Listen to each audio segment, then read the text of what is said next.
talking into the camera, but then we'll like... This is more for the mic. Let me buy more expensive mics. Okay. All right.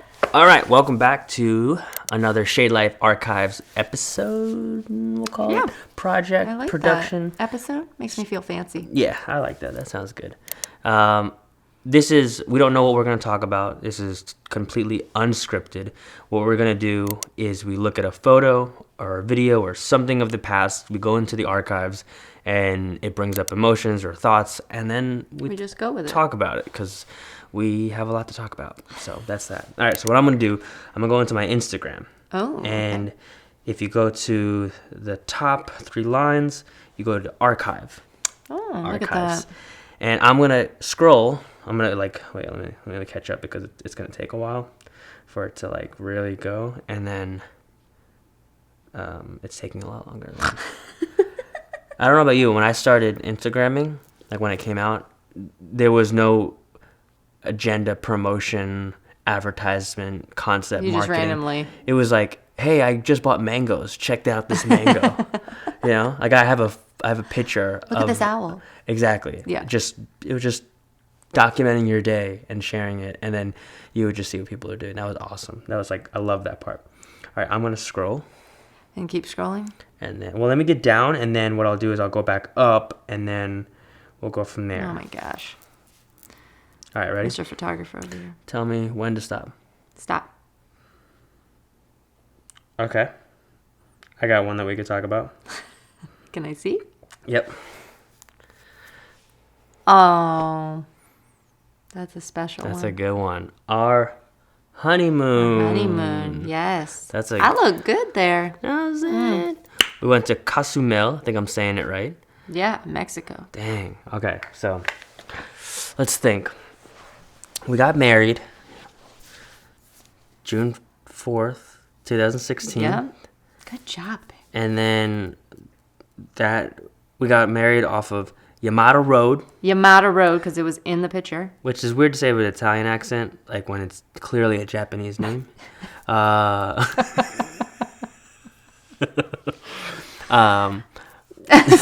thought about that. Good thing you can edit. I know, right? I'm not editing that. That's just gonna be great. And was it the weekend or the day after? No, so we got married the day after we were going to hang out with the fam and stuff since they came, and then the following day. So we got married on a Saturday. Sunday we hung out with the fam, and then Monday we were supposed to go. We did go, but there was that big storm. Oh, remember we were like, what storm was that? I don't know. It was a really bad storm, and we weren't sure if they were going to take off. So we were like making sure we were looking at our phone to make, to see if we got canceled or not. And it was still going. Okay, now it's bringing back a lot of memories. Okay, yeah. Okay. All right, so I remember so excited because we were not in like a great financial space right. after the wedding. We weren't bad, but it wasn't like, let's go on a honeymoon. Right. It was like, maybe we should start our life off with this. We'll go. We'll go on a honeymoon. We'll go. And I remember like, I'm very like, yeah, let's just go and experience it. But I also remember looking into it and being like, oh no, we're gonna afford this. Right. And this was my biggest trip I've ever been on. Like, really? I was like, this is like a big deal. I mean, I went to Turkey when I was 15, but I'm talking about like our own money. Like, we're paying for it. We were paying for it. It was like, and I've never been on a trip with a significant other, surprisingly, but I never went away. I'm not surprised. I never went away with a significant other on a trip. Okay. So I was just like, oh my God, I'm going with my husband. We're going on like a legit trip. Like, it's going to happen. And I'm allowed to have sex. It was awesome. All right. Yeah. I remember that there was a lot of things that we thought was going to be. Yep. And a lot of things that was not. Yep. Like, I'm just going to fire off Go ahead. and you do the same. I remember. Oh, gosh. The beach. The natural beach? Okay, so we stopped at Cozumel, and it was in the touristy area. Yep. And we wanted to go to the beach in Mexico, and we were like, let's do it. And then we get there, and they're like, oh, it's $50 a person to go to this, or something like that. We went into the what do you call it, a cab, or did they have Yeah, Ubers? it was a cab. And I don't think Uber was a thing then, was it? Yeah, well, there was... Maybe it was, I don't know. Taxis waiting for you at the dock because that's how they make their money. And so we asked them to take us to this beach that we looked up, and we were like, oh, it looks really nice. And he was like, oh, it's $50 a person. We were like, is there another beach that we can go to that doesn't cost money? And he's like, oh, yeah, there's this beautiful natural beach. And we were like, and the word natural, organic is like, oh, it's going to be paradise, right? Yeah. But what he's really saying is that the government doesn't take care of this beach. It's just natural. It's just natural. You get what you get. And I remember he pulled up, and it was weird because he stayed. Remember that? And he's like, oh, I'll stay here. And it's like he knew that we were not going to be there for that long. Very long. And I remember... the weather wasn't that great either because of storm and everything. So it wasn't like super sunny, and we weren't... I remember it was rocky sand. It was... Seaweed everywhere. I remember you had to pay just to sit down. You would lay down, and there was chickens. Just like you had to pay to sit down or get a drink to sit down. So I was like, give me a margarita because this is not working out the way I thought it was going to work out. We lay down. We're trying to be all romantic. Like, yeah, we're on the beach in Mexico. Mosquitoes and flies. Yes, and we're like... Oh, and that was the time where it was... Zika. Zika. Oh, that's right, because you were... Yeah. I was so scared. I was like, oh my God, I got Zika. I was so nervous. You would get bit, you're like, I got it. I got it. I can feel it. We're done.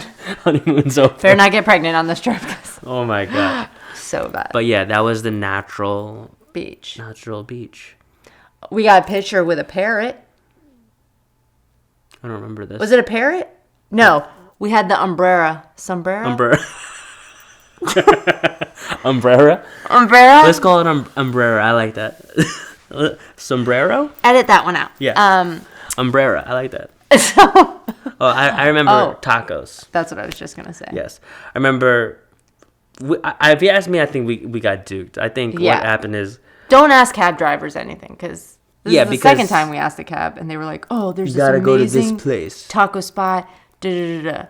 This is where everyone goes. Meaning... This is where everybody goes because it's the American taco spot. Like, it's not an authentic... No, it wasn't authentic. Yeah, but I don't think it was.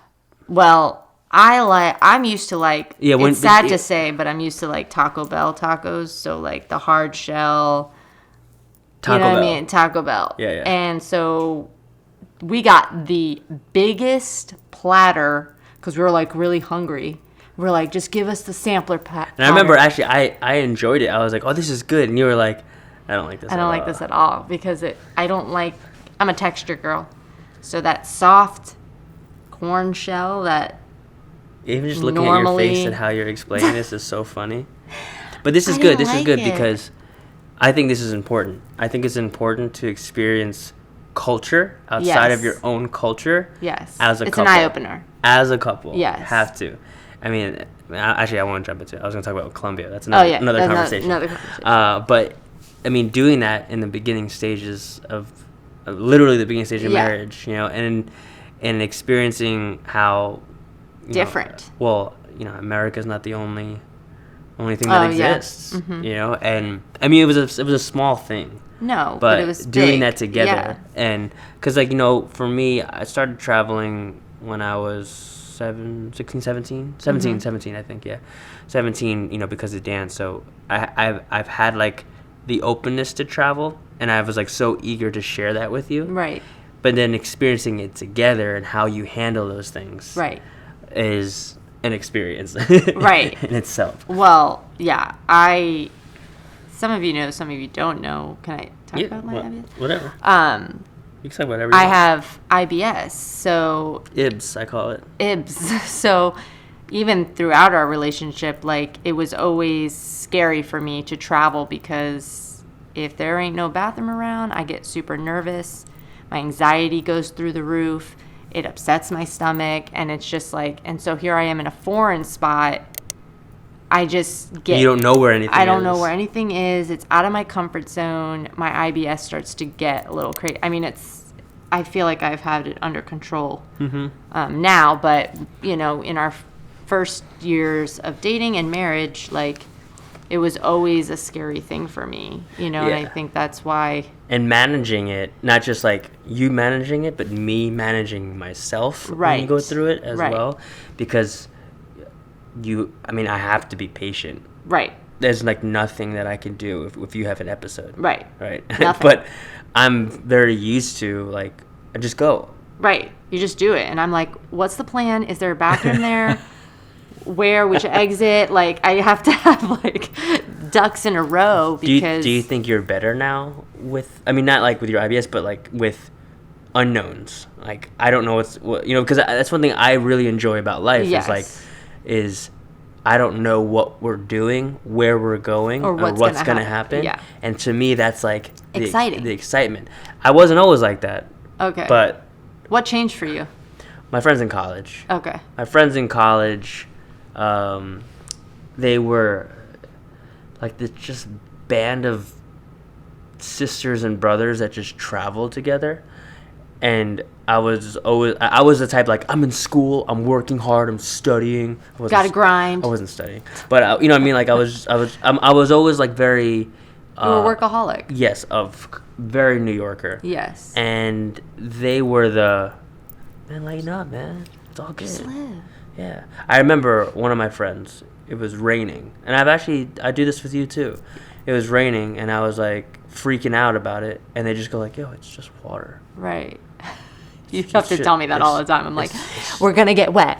Like, it's just water. And they're like outside and I'm like, oh yeah. Like, it's not water. Toxic. Right. Like, oh, I'm going to die. I'm going to die. Yeah. But that is something that, like, you know, I wasn't always like that. And I had to have people in my life pull me out of myself and push me into uncomfortable places that was outside of my natural character, and because of that I was able to bring it into our relationship. So now fast forward from Casamel, am I saying it right? Sure. Sounds right. Where do you think you are with that now? I'm definitely more open. I feel like being married to you, I have to be, like, a little bit more open to adventure. I'm excited, and I think also because of Bodhi, it opens my eyes to want to show him more than I've ever seen before. So it's like part of mama brain is like, suck it up and just explore. Like, and then when I do it, I know I'm always like in awe and wonder, you know, after I step out of my comfort zone. But there's tendencies, especially because of my IBS. I think if I didn't have IBS, I'd be more, let's just go. Yeah. Because with dance, I was like that. And because of dance, I didn't really have many episodes because I was always focused on something. Yeah. I think definitely through COVID and, you know, motherhood, I have that to focus on. But at the same sense, I don't have that outlet that I'm used to. Like, I don't have to think too much. Yeah. So I think for me, it trickles back in, but I'm working on that. But I think overall, I'm a whole lot better. My old therapist would tell me that I remember one of the questions. The question was, do you change your furniture around more than 3 times a month? Like, rearrange. I used to be like that. Yeah, and I was like, probably more. And they were like, yeah, you need to get out. You know, because if you think about it, the concept that you, like, move your furniture around is because you need different all the time. Mm-hmm. And when I started thinking about that, so then when I started traveling, and also too, you know, again, dark ages. Right. When I was like 19, I was dating a girl in Switzerland. Oh. So, like, you would go and see her? I only went once. I cannot. That was a long distance relationship that I could not afford. All right, and actually, I think she dumped me. So you know, it's fine. It's okay. You know, whatever. You're with me. Yeah, it worked out. Okay. But that, I mean, flying to freaking Europe by yourself. Yeah, that'll change you. You know, and I did this for dance, but this was like not for dance. This was like for a relationship. So that opened me up to it, and that, I mean, that was before I started talking about like my ADD stuff. But I say that all to say that the concept of travel, and not just travel, but getting out, experience, is a lot to do with like how I manage my stress. Yeah. And my anxiety. Because if I'm staring at the same thing every day, if I'm doing the same thing every day, repetition, anxiety builds. Stress. Insanity builds. Yeah. And some people thrive in that, and there's areas in my life where I do thrive in that. But for the most part, if I don't have some sort of diversity within my life at some point in time, I get very sad. Yeah. And at the same time, too much diversity gives me zero stability. Right. And makes me very sad too. Right. And I think gotta find a balance. Well, you are my balance. Like that's what helps me, where you're like, pick something. Just pick it. And then I can, because I have somebody in my ear, reminding me, make a freaking decision, And I'm like, I could do this, and I could do this, and I could do this, blah, blah, blah. There's too many things. And I even deal with that now. Anyway, back to Cozumel. Another memory. Okay. The size of our ship. I gotta find the photo. This was fantastic because right before we left... we'd never been on a cruise before. Never. And one of my close friends, Maravik, was like, oh, actually, I think that's one of the bigger ships. And we were like, oh, sweet. Let's go. Let's do That's this. how we do, Yeah. And we were like, yo, we can afford this. Yeah.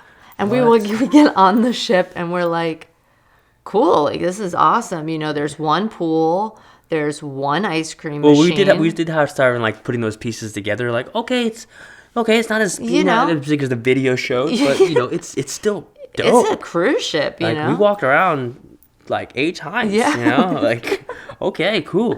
P.S. the ice cream machine kept breaking, and I felt so bad for him. I was so pissed because one ice cream machine in the entire ship. Fast forward into this conversation, but we were watching all the promos for the other ships, and one of the ships had its own freaking parlor. Its whole ice cream parlor. And the ice cream machine on ours didn't even work. I don't think we're on the biggest ship. Yeah. Anyway, so we walk out one morning. No, we wake up. Oh, yeah, we wake up and we walk out towards, like, the pool area, and it's, like, darker. And we're like, why is it darker? And we realize that there's another ship parked next to our ship covering the sun of where the pool is. And we're looking up at all these people looking down on us. And I felt like I was in a zoo. Like I was the animal. And they were just like, oh, look at those cute little blue-collar workers. Look at those 9-to-5ers down there. Oh, isn't that adorable? We're on the smallest ship. Yeah. That ship we looked at was like 6,000 people on it. We were like 2,500. Yeah. Not even, like 1,200 people. And I was like, oh, this is why we can afford this.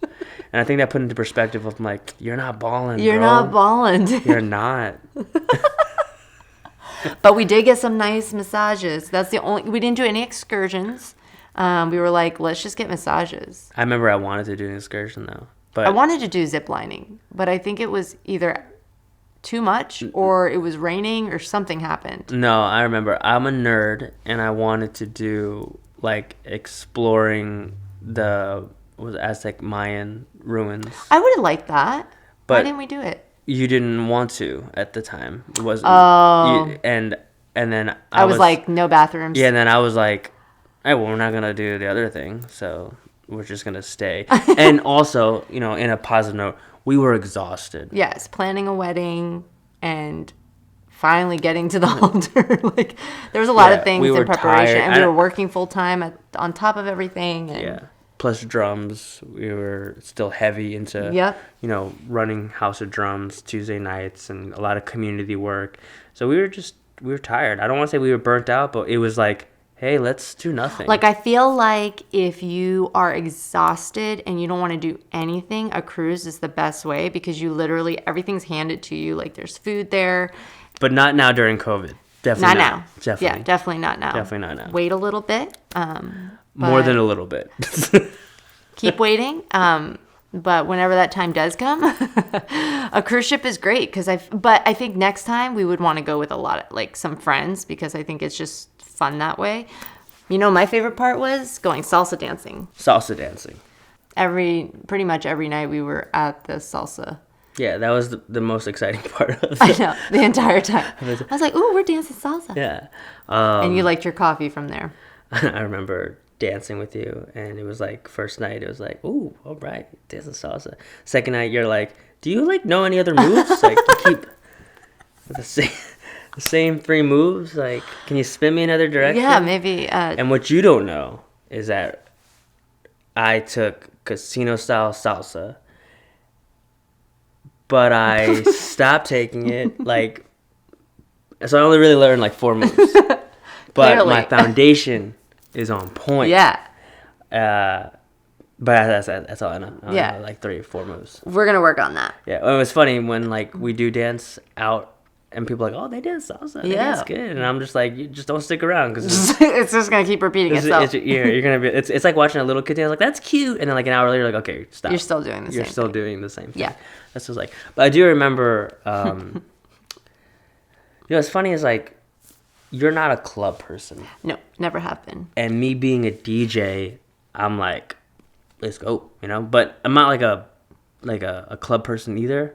I'm like a social club person because I'm a very antisocial person. Right. So being in, and not that it was a club experience, but being in a, hey, let's be out dancing together. Right. Is very different from going to like a dance competition. Right. Or a jam, right? You know what I mean, or a battle. It was like we're dancing together. Mm-hmm. And you know, not to get like too floaty and like all cute and stuff, but it was like this was the beginning of our marriage. So it wasn't a supporting each other's dance. It was we're gonna learn to dance together, right? And it really was like because letting you lead, yeah, which I struggle with. I'm like, I know how to dance. Just let me do my thing. But like actually having him like lead me, I had to learn that. The other part that I really remember from the trip is the coffee. Mm-hmm. I'd always get what is the coffee that we have? It's a yellow package. Bustelo. That's it. Cafe Bustelo. Even though like you can get that at Publix, but I've never actually had it, and I love that coffee. So I remember that was like my jam every day. Yeah. And when we were only there for like what, 3 days? On the cruise? Yeah. No, it was a 5-day cruise. It was yeah. Mm-hmm. We only like 5 days. But it was like a thing that I needed to do every day because I don't drink. I don't drink alcohol. Right. And you couldn't. Why? Because you worked at CF. Oh, that's right. I couldn't drink. I had signed a contract. That's right. So she had worked at a big church, and this is not like saying right or wrong, but they deal heavily with rehab patients. Mm-hmm. So it's in contract that they can't drink on campus. Yeah. And I actually respect that. I think that that's something. I mean, not saying that I fully agree, but it's I respect that they are aware and conscious of who's on their grounds. Yep. But I remember for you, not that you're a heavy drinker, but it was like, I just want to drink. I just want to have a drink. You know what I mean? But I remember that being a thing, an issue. And I don't drink, but I guess like, I don't know. I don't really have those like, I'm a man. You know, I don't have those I'm a man. Like, well, Red Bull was one at one point. But that's not like a, hey man, cheers your Red Bull, you know, like I don't really have that. I didn't really grow up that way, you know. So I don't really go to bars. I don't really watch sports like that. Like I don't like meet up with the guys and watch the game. Right. So it's like going down, get a pitcher of beer. Yeah, like so going down to the cafe for me and like talking to the barista was like I'm gonna go do a guy thing real quick, you know. But it's not. Even though I was with you. Yeah, but it was just you know, I don't know. It was I just remember that feeling of like, I'm a man. Yeah, I have to go do something for my masculinity, and that is coffee. And it was good coffee, though. You liked it. I know, and then we started getting. And I can't do coffee. I do decaf if I want a taste of it, but Isn't I that can't funny? do I coffee. can't drink. So I can't drink alcohol. For those of you that don't know, because I'm allergic to alcohol, I will legit break out in either hives or get really flushed. Like really like Asian flush. I've had moments where like I have trouble breathing. It depends on how much I have and what I have, really. But I just don't risk it anymore. So I just don't.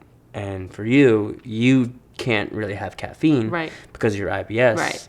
But also, you don't. It puts me to sleep. Actually, it does the complete opposite. Really? Yeah.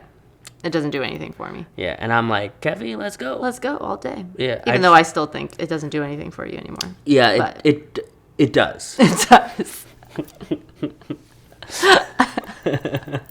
Yeah. I blame that, I don't want to say the addiction, but I blame my love for coffee on my parents because they would ask me to make their coffee for them, and I would bring it to them, so the whiff of the coffee just became like And I blame my love for energy drinks, which is not good and not healthy, on breaking. Definitely b-boy culture, because, when you're young and you have not a lot of money, right, and the only thing available is the free drinks of Rebel samples, right, you'll have like 8 of those things because you're thirsty. My gosh, you used to drink that many in one night? Probably more. Straight up. It's bad. It was bad, yeah. Oh my gosh. It was not good for you. I mean, but also too, when you live in New York, depending on like what you do and where you are, my friend Sean and I, we would spend late nights, early mornings. So it would be like late night party, DJing an event, break down, and then have to set up another event early morning the next day, or production because we were both in film. Right. So Red Bull coffee. Red Bull coffee? No, it said Red Bull or coffee. Oh, I was like... Oh, can you imagine that? You need that? What in the world? That would be your jam. And that's not good. That's not good. No. And I think that's a big reason why I moved away from New York, which was I needed a quality of life. Yeah. And not a life where I was just working all the time. And that's another topic. But going on vacation... I was trying to transition it. Yeah, it was bad. It's okay. It didn't work. Okay, honeymoon. What else do you remember from the honeymoon? I really enjoyed like going around, and I love shopping. No. As you can tell. But I'm good. Like unfortunately, I don't like to buy things full price, and he's like, you deserve nice things occasionally, and I'm like, yeah, but it's on sale, so I'll just get that. And I love, especially when we go and travel, I love like shopping the cultural stuff, I guess you can say. Sure. How would you say it? Like their authentic... Sure. Tourist stuff, I guess you could say. Yeah.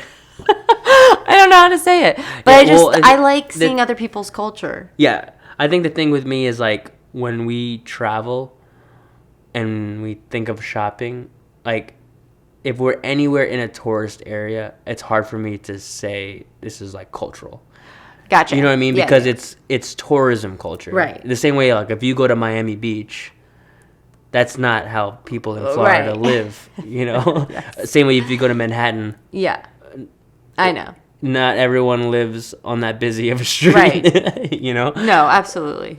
So that's what I mean, I guess, as far as like what would be defined as right. Like, but I understand what you're saying as far as like experiencing a world outside of what you normally experience. Yeah. And I think that's at the very least that is important that we do. I mean we've been on trips before, but this one was like out of the state. Yes. Out of the country. Did we have to fly? No. Why would I say that? We just took... we were on a boat. I'm on a boat. I do remember eating dinner, right? Oh, at the fancy place. And we didn't realize it was free until like the end of the trip. Yes. And we were eating it because we were like, we'll do it at the end of the day, like the end of the trip because, it's money. And then we're like, oh, no, it's complimentary. It comes with your trip. Like, dang it. And I remember the storm. And the storm hit. Yep. And we didn't feel it. No. But all of a sudden you see the trays that were on like the carts and they just start like going down. And we're eating our steak and we're like, oh snap. Someone gonna get that? Is someone gonna grab that cart? I remember that. And we had the same guy, and he was awesome. Well, I don't remember his name. Don't remember either, but whoever it was. Thank you. Thank you. He was awesome. I feel horrible now. I know. And then I remember wherever we were... I got one.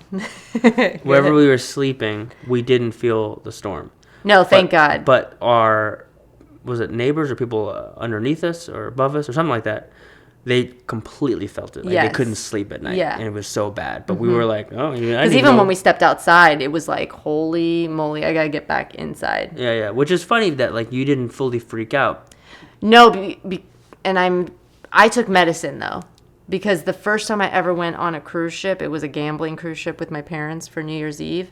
And I was like 15, 16. And I was at the bottom of the ship throwing up the entire time because it was so bad. And normally I don't get seasick. So I was like, I'm not going to take anything. And my dad took something and he was fine. And I was like, as soon as it left, I was like, And so I was cautious, and I actually took medicine beforehand, and it made me... You know what's funny? I actually remember being nervous to go on the ship because I always get seasick. You were nervous? Oh, yeah, you were a little nervous. But the ship was just different. Even it was bigger, I'm getting like nauseous. I know. Okay, we're done. Yeah. I think it's oh, go ahead. No, go ahead. No, you go. No, you go. Okay, I'll go. You go. I was going to say, my other favorite part, and I'll end it here, was the game we played to get the... Oh my gosh, at the casino? We're so naive. First of all, I've never... gambled or anything, but this one... I'm not big on gambling until I went to Las Vegas. This wasn't necessarily gambling. It was the machine that has a key shape, and if you get the claw to go in the key shape, you get the gift that it has there. Yeah, and we completely... And I was like, I'm going to get it. I was almost there. Yeah, but then there was the one that like, oh, look, somebody got this one. When really they just... Took it off to make it look like somebody got it. And it created this feeling of like, I can get it too. I can get it. And we spent like so much... Not so much, but we definitely spent more. Yeah, I think you only let me spend like $5 to $10. And you're like, we're done. Yeah. We're done here. We're going to move forward. But it was so addicting, but it was fun too. Like I was like, ooh, it's adrenaline. It was awesome. That's all I want to say. Yeah. It was a great time. It was a good one. I remember it was the beginning of our marriage. Mm-hmm. And it was like, I think the interesting part was how exhausted we were from our wedding. Right. We were so tired, and like we slept a lot. I think that it was a good representation of marriage, right? like we went into this like, this is gonna be so romantic, right? It's gonna be beautiful. We're gonna be in Mexico, and it was the smallest ship. Freaking ice cream machine was broken. The beach sucked so bad. But our marriage doesn't suck. No. What I'm saying is like, we were tired, right? Right. The tacos were not what you expected. Right. We had to deal with IBS. Yeah. We had to deal with all sorts of things that just didn't go the way that we planned it, but we had a great time. Right. And I think that's marriage right there. Absolutely. If you can have fun through it all. Nothing goes as you expected. And nothing. I think that's what makes it fun too, is like, you just roll with it. Right. And even when you're tired, like we were exhausted, but just being together was perfectly fine. That's all what we wanted. I remember the pool. We didn't want to go in the pool because it was the smallest pool. Right. And it was packed at all times. And it felt very not health safe. Sanitized. Like I remember being in it and being like, yeah, let's do it. I'm going to get out. I think I'm just going to lay down. But nothing, except for the food maybe because it was free. Right. Nothing really went as we originally planned it. And that's marriage. Right. Which is, you think everything's going to happen. The way you anticipate it to or plan it out. There's a romanticism of the idea. And really what happens is we're taught to be in love with love. Right. And love is not rainbows and unicorns and sunshine. What your definition of love is not. Love you have to redefine it. Love is not what happens. It's how you respond to what happens. communication, teamwork.